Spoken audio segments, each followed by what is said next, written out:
자, 여기 수혜량의 변화가 있고 수의 변화가 있을 때 이게 용어라고 생각하셔야 돼요. 그죠? 예. 첫 번째 나오는 게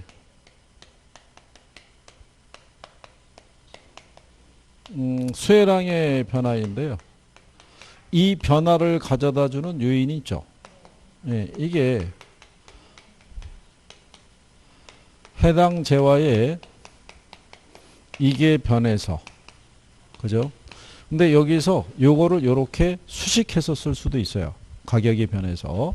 그러면 얘가 어떤 결과로 나타나냐면요. 동일한 수요 곡선상에서의 점의 이동으로 표시가 돼요. 근데 이거 표현할 때는 이 점은 이렇게 또 수식할 수도 있어요. 이렇게. 그러면 이제 예를 들어서 아파트 가격이 있어요. 얘가 1,000만 원이래요. 평방미터당. 그럴 때 사람들이 100채 정도를 이게 소비했어요. 근데 다른 요인이 일정할 때 이 가격이 1,200만 원으로 올랐어요. 그랬더니 80채로 수혜량이 줄었어요. 근데 반대로 얘가 800만 원으로 가격이 떨어졌더니 그 양이 120채로 늘었어요. 그러면 지금 이 수혜량이 변했잖아요. 예. 변했는데 뭐가 변해서? 그쵸? 예. 그러면 아까 제가 잠깐 말씀드렸지만 그래프 그렸을 때 여기 우리가 가격 쓰기로 했죠. 얘가 변한 거예요. 얘가 변해서 뭐가 변한 거예요? 예. 이게 변한 거는 우리가 이 곡선 안에서 변화를 표시할 수 있다는 거죠. 원래 가격이 1,000만 원이었잖아요. 100채 썼죠. 근데 가격이 1,200이 됐더니 소비하는 양이 80채로. 그죠? 가격이 800이 됐더니 소비하는 양이 120채로. 그렇잖아요. 그래서 동일한 선에서 무슨 이동으로 나타나요? 예, 점의 이동으로 나타나죠. 그러니까 좌표상에 표시되어 있는 가격이 변해서 수혜량이 변한 것 있죠. 그걸 우리가 용어상에서 수혜량의 변화라는 거예요. 무슨 말인지 아시겠나요? 그래서 이렇게 쓸 수 있겠죠. 가격이 변해서 변하여 이 수혜량을 변화시켰다면 이를 부동산 수혜량의 변화라고 한다. 그러면 맞는 표현이겠죠. 용어상에서. 네. 근데 이제 두 번째 나오는 게 수요의 변화예요. 이 수요의 변화를 가져다 주는 요인이 있죠. 네. 이거는 해당 재화의 가격 이외의 요인이 변한 거예요.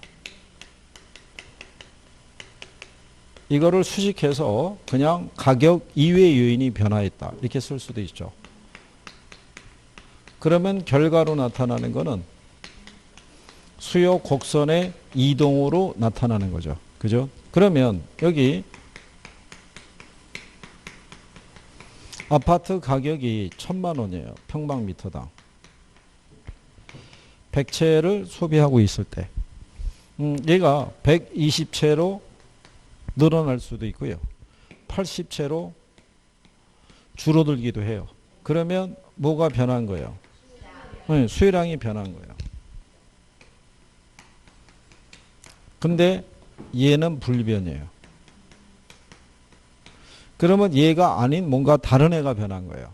대표적으로 얘기하는 게 소득이 증가한 거예요. 또는 소득이 감소한 거예요. 그러면 여기서 얘기하는 소득이 있죠. 소득은 여기 좌표상에 명시되어 있는 가격이 아닌 거예요. 그러니까 가격이 아닌 애가 변한 거죠. 가격이 아닌 애가 변해서 뭐가 또 변화가 되는 거예요. 예. 근데 이거는 이 곡선으로서는 표현할 수가 없어요. 그렇잖아요. 얘가 1,000만 원일 때 얘가 100채였단 말이에요. 근데 얘는 그대로인데 얘가 120채로 늘어나기도 하고요. 얘가 80채로 이렇게 줄어들기도 한 거죠. 그런데 이 양이 변화가 된 거를 이 선에서는 표시할 수가 없는 게 얘가 변하지 않았으니까. 그러니까 이 변화를 간접적으로 표현해 주기 위해서 경제학자들이 선을 새로 그린 거예요. 이렇게. 선을 새로 그렸더니 원래 있던 수요 곡선이 우측 또는 좌측으로 이동한 결과가 나오죠. 무슨 말인지 아시겠나요? 그거를 용어상에서 수의 변화라는 거예요. 그래서 여러분 시험에 어떻게 나왔냐면 이렇게 준 거예요. 가격 이외의 요인의 변화로 수요량이 변하면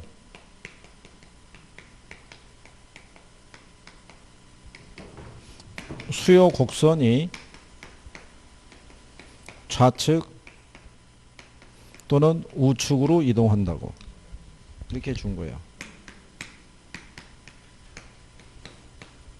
그러면 맞는 표현이겠죠. 이게 답이었어요. 여기 올바른 거 고르라고 그랬을 때. 이해하시겠나요? 곡선이 이동을 해서도 수요량은 변해요. 곡선상에서 변해도 수요량은 변하는 거예요. 근데 곡선상에서 이동이 발생하는 것은 좌표상에 표시되어 있는 가격이 변한 거예요. 가격의 변화에서 수요량이 변한 것 있죠. 그걸 용어상에서 수요량의 변화. 가격이 아닌 애가 변해서 수요량을 변화시킨 것은 우리가 수요의 변화 이렇게 얘기하는 거예요. 그래서 이거를 이해를 하면은 공급량의 변화하고 공급의 변화도 자동으로 정리할 수 있어요. 똑같아요. 공급량의 변화를 유도하는 것도 좌표상에 표시되어 있는 가격이 변한 거예요. 그죠? 공급의 변화는 가격 이외의 요인이 변한 거다라고 이렇게 생각하시면 돼요. 그죠? 그래서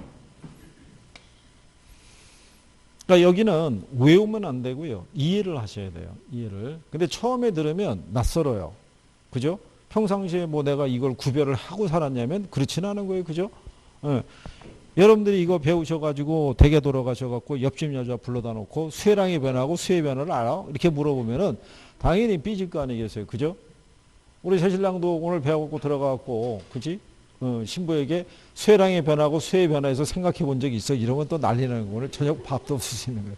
그러니까 그냥 처음에는 다 그런 거예요. 틀림없이 오늘 수업을 어제부터 수업 들은 거예요?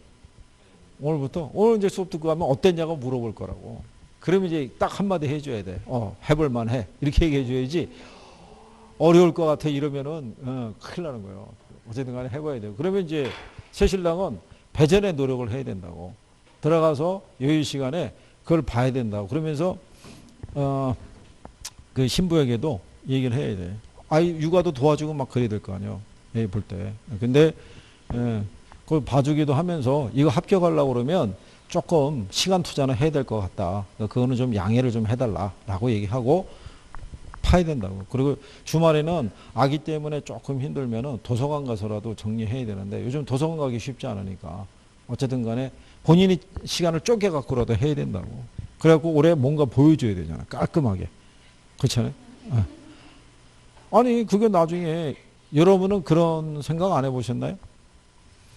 여러분 시험이 추석 이전에 있을까요? 추석 이후에 있을까요? 그게 엄청난 다행인 거예요. 그렇잖아요? 시험 보고 추석을 맞이하면 인척들이 와서 물어본다고요. 지난번 시험 어떻게 됐냐고. 그나마 여러분들은 해를 넘겨서 뭐가 오는 거예요? 구정 때. 이때 기억하는 사람이 별로 없다고요. 얼핏 듣긴 들었어도. 그런데 그거를 꼭 기억하는 사람이 한 사람이 꼭 나와요. 그래서 그 많은 사람이 모여 있을 때 그것도 큰 소리로 물어봐요. 아무개 때 중개사 시험 본다는데 어떻게 됐어? 이랬을 때. 그죠? 그게 이제 꼭 눈치 없는 사람이 있어요. 주변에서 말려도 그 사람은 일단 말이 먼저 툭 튀어나가기 때문에 그걸 어떻게 할 수가 없는 거예요. 그럴 때 우리 깔끔하게 됐어요. 얼마나 좋아요. 그죠? 깔끔하잖아요. 네.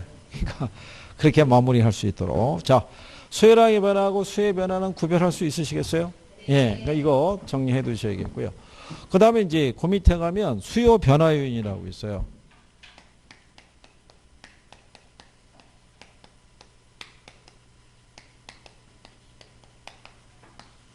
제목이 수요 변화 요인이죠. 예. 그러니까 가격은 아닌 거고요. 예, 그래서 일반적으로 뭐가 변했다는 가정이에요. 자, 일반적으로 소득이 뭐 할 때요? 증가할 때 수요가 증가하죠. 그럼 얘는 우리가 정상제.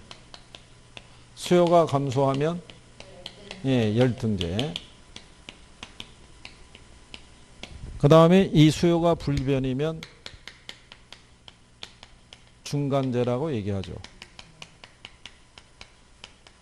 그러니까 요 중간제는 우리가 된장, 고추장, 간장 이런 거 얘기했잖아요. 소득이 많이 늘었다고 그 소비량이 확 늘어나거나 소득이 줄어들었다고 소비가 확 줄어들거나 그러진 않죠. 항상 일정한 양을 소비하는 애들을 우리가 중간제. 그죠? 그러면 여기서의 정상제하고 열등제의 구별은요. 소득의 변화하고요. 사회 인식의 변화에 따라 정상제로 취급을 받을 수도 있고 열등제로 취급받을 수 있는 거예요. 그죠? 일부 교재에 보면 대형 아파트가 정상제, 소형 아파트가 열등제 그러면 그거는 적절한 예가 안 되는 거예요. 강남에 있는 소형 아파트만 하더라도 10억대가 넘어가요. 그죠? 네, 그러니까 그런 표현은 부적절하고 일반적으로 이게 정상제 역할에서 열등제로 바뀔 때도 있고요. 열등제에서 뭐로 바뀔 때도 있어요. 정상제로 취급받을 수도 있는 거예요. 그러니까 그냥 일반적으로 뭐가 증가할 때 소득이 증가할 때 수요가 증가하면 정상제, 수요가 감소하면 뭐 열등제 이렇게 해주는 거예요. 그래서 여러분들의 시험에도 이렇게 주는 거예요. 만약에 소득이 증가하면 아파트 수요 있죠. 아파트 수요는 증가해야 하네요. 그때 여기다가 조건을 줘요. 단 아파트는 정상제라고. 그렇잖아요. 소득이 늘었을 때 이 수요가 늘어난 애들은 정상제가 가능한 거죠. 예, 그러니까 그런 식의 변화로 표현을 해주니까 표현이 만약에 없어도 일반적으로 소득이 증가하면 수요는 늘어나는 거다라고 이제 생각하시면 되고요. 요즘은 표현을 다 잘 써줘요. 조건을 다 붙여가지고. 그 다음에 예를 먼저 하게 되면요. 가격 변화에 대한 예상이 있죠. 이것도 요즘은 출제자들이 활용을 해요. 근데 활용을 할 때 이렇게 얘기를 해요.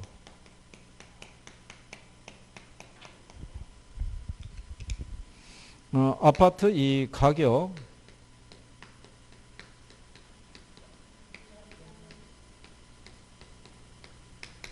아파트 가격 하락이 예상되면 이렇게 나오죠. 이건 수요량의 변화겠어요? 수요의 변화겠어요? 이게 여러분 시험에는 이게 수요량의 변화로 이렇게 줬어요. 예, 그래서 이게 틀린 거죠. 예, 이거는 아파트 가격이 하락했으면 수요량이 변화요. 근데 아파트 가격 하락이 예상이 된 거잖아요. 그죠?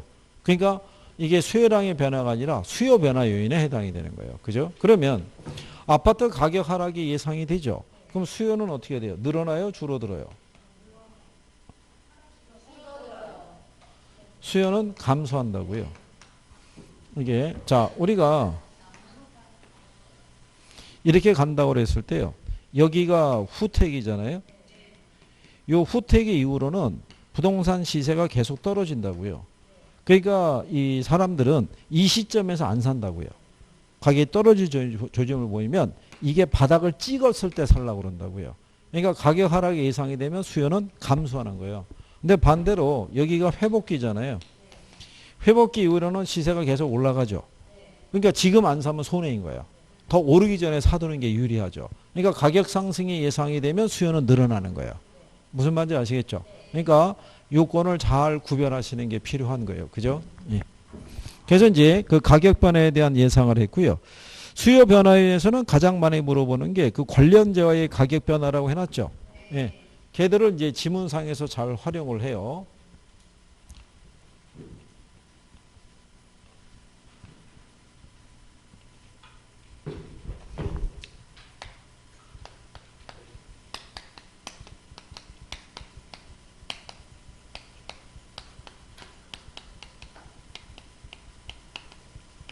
이 관련제와의 가격 변화라고 할 때 관련제와라는 게 아까 얘기했지만 해당 제와의 가격과 소비량에 영향을 미치는 애들을 관련제와라고 그래요.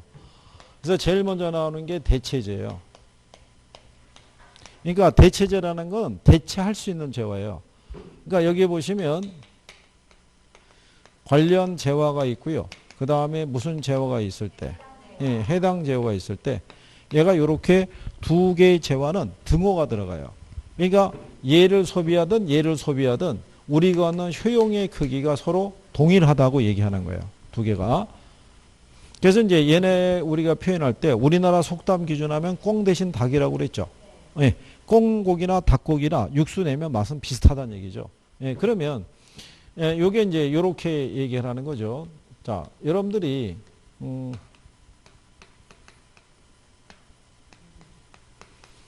왜 설탕하고 올리고당 있죠? 둘의 공통점이 뭐예요? 단맛 내잖아요. 근데 마트에 갔더니 설탕 가격이 비싸잖아요. 그럼 우리는 뭐로? 올리고당을 더 많이 소비할 수 있고, 그죠? 설탕 가격이 싸지면 상대적으로 올리고당을 덜 소비할 수도 있어요, 없어요? 그 이유는 얘가 1,000원이었잖아요. 얘도 1,000원이었어요. 근데 얘가 가격이 1,500원으로 올랐어요. 그럼 얘는 올랐는데 얘는 그대로잖아요. 그럼 상대적으로 얘가 가격이 하락한 효과가 발생하는 거예요. 그러면 효용이 비슷하면 소비자들은 가격이 싼 걸 선택하는 거예요. 근데 얘가 가격이 500원으로 이렇게 떨어졌어요. 근데 얘는 가격이 그대로잖아요. 그럼 상대적으로 얘가 비싸진 거예요. 얘가 싸진 애잖아요. 그러니까 소비자들은 두 개의 재화의 효용이 비슷하면 가격이 싼 걸 더 선호한다라고 보시면 돼요. 그러면 얘를 우리가 문장상에서는 이렇게 얘기를 해요. 한 재화의 가격이 상승했을 때 수요가 증가하는 애 있죠. 예. 걔를 우리가 뭐라고 그런다? 예. 그러니까 여기서 이렇게 나와. 얘가 가격이 뭐였어요? 수요가 뭐 하는 거예요? 네. 이렇게 화살표 움직임이 같이 가는 애가 대체재예요. 그죠? 대체해서 소비하니까. 그러면 이제 시장에서 이렇게 나가는 거죠. 아파트 가격이 뭐 할 때? 네, 상승할 때.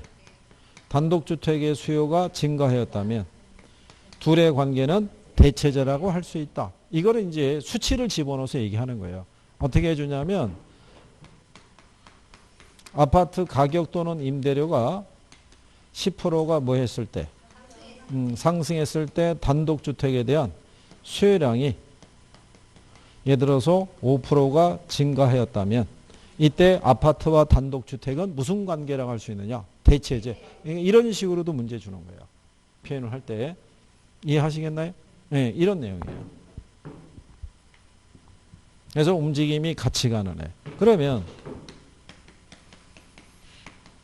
한 재화의 가격이 하락할 때 있죠. 수요가 감소하는 애 있죠. 얘는 뭐라고 그래요? 자, 여러분 시험에 어떻게 해줬냐면요. 이렇게. 아파트 수요 곡선이 있죠. 얘를 좌측으로 이동시키는 요인이 있죠. 예? 예, 요인에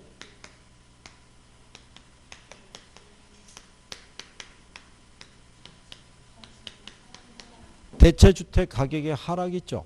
네. 이 요인은 아파트 수요 곡선을 좌측으로 이동시킨 요인에 해당이 돼야 안 돼요.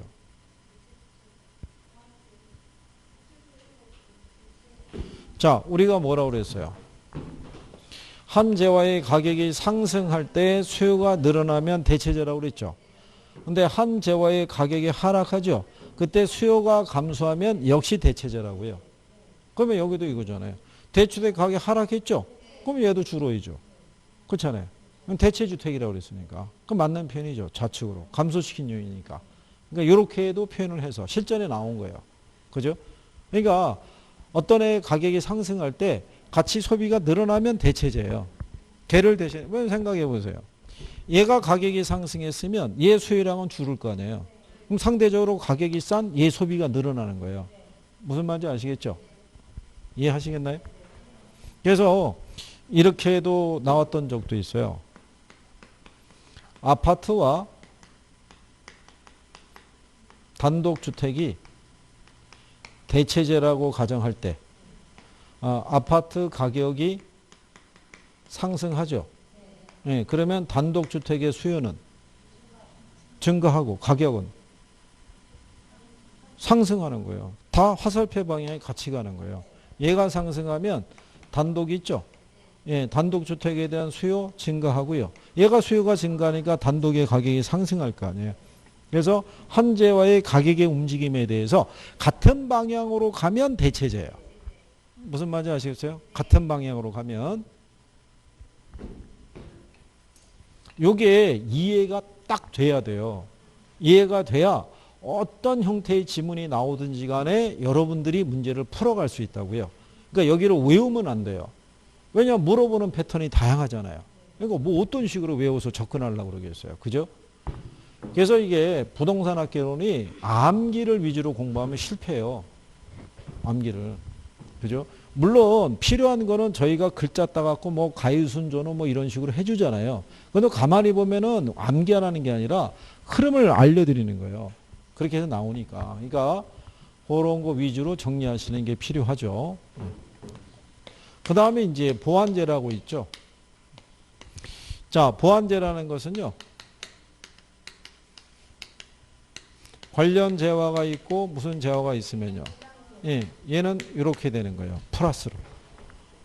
우리가 얘네 둘이 합쳐졌을 때 이 효용이 발생하는 거예요. 우리나라 속담하게 되면 바늘과 실의 관계라는 거예요. 여러분이 바느질이라는 행위를 하기 위해서는 바늘만 있어서는 안 돼요. 뭐가 있어야 돼요? 실이 있어야 돼요. 그렇잖아요? 그러니까 얘네들은 이렇게 얘기하는 거죠. 한 재화의 가격이 뭐 할 때요? 상승할 때. 수요가 감소하는 재화 있죠? 예, 걔를 뭐라고 그런다? 예, 걔를 보완제라고 그러는 거예요. 그러면 얘가 가격이 뭐였어요? 예, 상승했을 때 반대로 가잖아요. 그렇죠? 걔네가 보완제예요. 왜냐하면 얘가 가격이 상승하면 얘 수요가 어떻게 돼요? 줄을 거 아니에요. 근데 얘만 주는 게 아니라 얘도 같이 줄어든다고요. 둘을 같이 써야 되니까. 그러니까 바늘을 안 사는 사람이 실도 안 산다는 얘기예요. 무슨 말인지 아시겠나요? 골프채 가격이 너무 비싸면요. 골프채 못 사겠죠. 그럼 골프공도 안 사는 거예요. 그렇잖아요. 골프를 발로 할 수도 있는 거 아니잖아요. 그러니까 똑같이 움직인다고 보시면 돼요. 그러니까 둘이 결합해서 써야 되니까 얘네 소비의 움직임이 같이 갈 수밖에 없는 애예요. 그죠? 근데 쟤는 대체하는 애들이잖아요. 가격이 비싼 애 대신에 상대적으로 가격이 싼 애를 더 많이 소비하니까 움직임의 크기가 이렇게 나타난다는 거예요. 그거를 잘 이해를 하셔야 돼요. 그죠? 그리고 이제 요약집상에서 거기 보시면 그 24페이지 있죠. 거기 가면은 대체제 그다음에 보완제 있죠. 얘를 다시 한번 들어드렸죠. 예. 그러니까 그거를 다시 한번 차분하게 한번 또 읽어보세요. 근데 중요한 거는 이런 거예요. 감이 왔을 때 잡아야 돼요. 아, 대체제 보완제가 왔다 갔다 했는데 오늘 들으니까 알 것 같아. 근데 여기까지 해서 끝나면 소용이 없어요. 계속 봐야 돼요. 아, 보고 내가 확실하게 이해를 해줘야 돼요. 근데 그래도 잘 안 될 것 같으면 일단 집에 가셔가지고 인강을 가지고 요 파트만 돌려보는 거예요. 한 3-4번. 그러면 어느 정도 감이 딱 가서 아, 이거였어 라고 이해가 되면 그 다음부터는 이 파트는 넘어가는 거예요. 일단 경제를 들어갔을 때 여러분들이 싫어하는 것 중에 하나가 일단 수혜량의 변화하고 수혜 변화 구별해 줘야 되고요. 대체제 보완제를 구별해 줘야 돼요. 그 다음에 탄력성 개념을 확인을 해줘야 돼요. 탄력성은 다 싫어요. 전국에 똑같아요. 이 도시만 싫어하는 게 아니라 다른 도시도 다 싫어요. 탄력성은. 그렇잖아요. 근데 얘네들은 한번 이해가 되놓으면 그 다음부터는 별다르게 공부 안 해도 돼요. 내가 이해가 됐으니까. 그러니까 이 분량이 줄어드는 거예요. 공부하는 분량이. 그러면 나중에 이게 간단하게 압축이 이거보다 더 돼 있더라도 한번 훑어보면 기억이 다 나요. 그렇지 않겠어요? 그러니까 2차를 갈 수 있죠. 그렇잖아요. 아니 왜 2차가 뭐 금기어도 아니고 2차 갈 수 있는 거죠. 그렇잖아요. 나중에 후회한다니까요. 그러니까 사람이 강한 의지가 있어야 되는 게 아니 왜 제가 그 얘기가 되냐면 한 벌써 2년 전이죠. 2년 전에 다른 도시에 어떤 양반이 4월 한 하순 나왔어요. 학원에. 네, 나와서 이제 이거 했는데 공부를 만약 A라는 사람이잖아요. 공부 시작했는데 이 양반이 그때 개인사가 좀 복잡해갖고 부인하고 어떤 뭐 여러 가지 있고 뭐 서류 정리 뭐 이런 머리도 복잡하고 했는데 이게 머리 아픈 거 잊어먹자 그래서 여기 들어왔던 거예요. 왔는데 예, 참 나름대로 이제 그런 거죠. 근데 이제 본인이 여기 이제 등록을 했는데 이 양반이 또 그 도시에 마당발이에요. 모임이 무진장이 많고 뭐 워낙 바쁜 사람이에요. 저녁마다 술자리 약속이 항상 있고 그런 사람이에요. 근데 본인은 처음에 주변에 알릴 의도가 없었는데 예, 다 알게 된 거예요. 이 도시에 모든 사람들이 아무개가 이 공부하고 있다고. 그래가지고 점점 부담이 생기는 거예요. 그래가지고 하다 보니까 이 사람이 올인할 수밖에 없는 이게 구조가 된 거예요. 근데 나중에 본인이 시험 끝나고 무슨 얘기하냐면 이때 개인적으로 심적으로 많이 힘들었는데 공부라는 순간을 잊어먹을 수 있었대요. 그래서 만약에 지인들하고 약속이 있어서 술을 한 잔 먹더라도 그날 저녁에 가서 복습을 하고 잤대요. 그거를. 그러니까 그게 뭔가가 꽂힌 거죠. 이렇게 쭉 해서. 그래서 한 번에 동차 합격을 했어요. 한 번에 이때 와서 동차 합격한 거예요. 동차 합격을. 그죠? 네. 그랬더니 이 양반을 본 이제 후배가 있을 거 아니에요. 우연히 사우나에서 만났는데 아니 평상시 술이라고 그러면은 뭐 매일같이 술 마시고 다니던 양반이 이거를 합격을 했다니까 믿기지 않았던 거예요.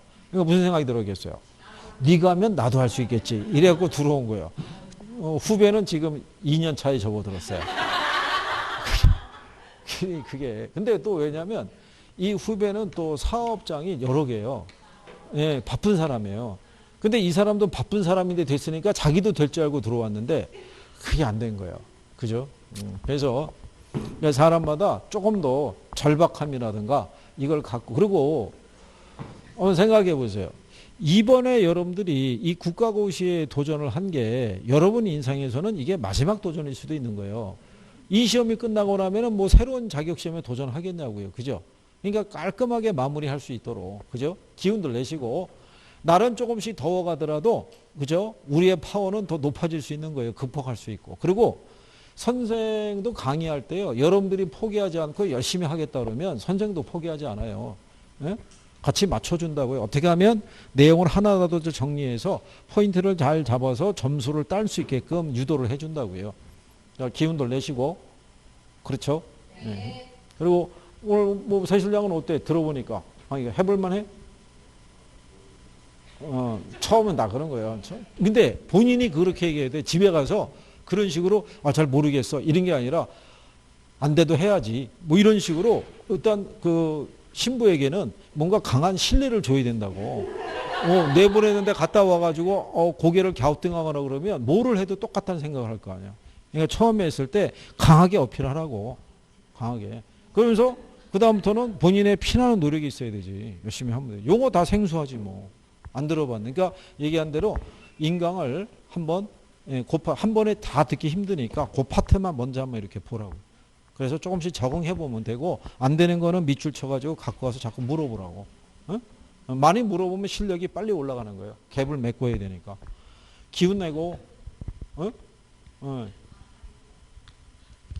혹시 저기 다음 주에 저기 신부가 대신 와 있는 건 아니겠지? 그러면 안 되는 거야. 본인이 시작하신 거 본인이 가정으로 마무리해야지.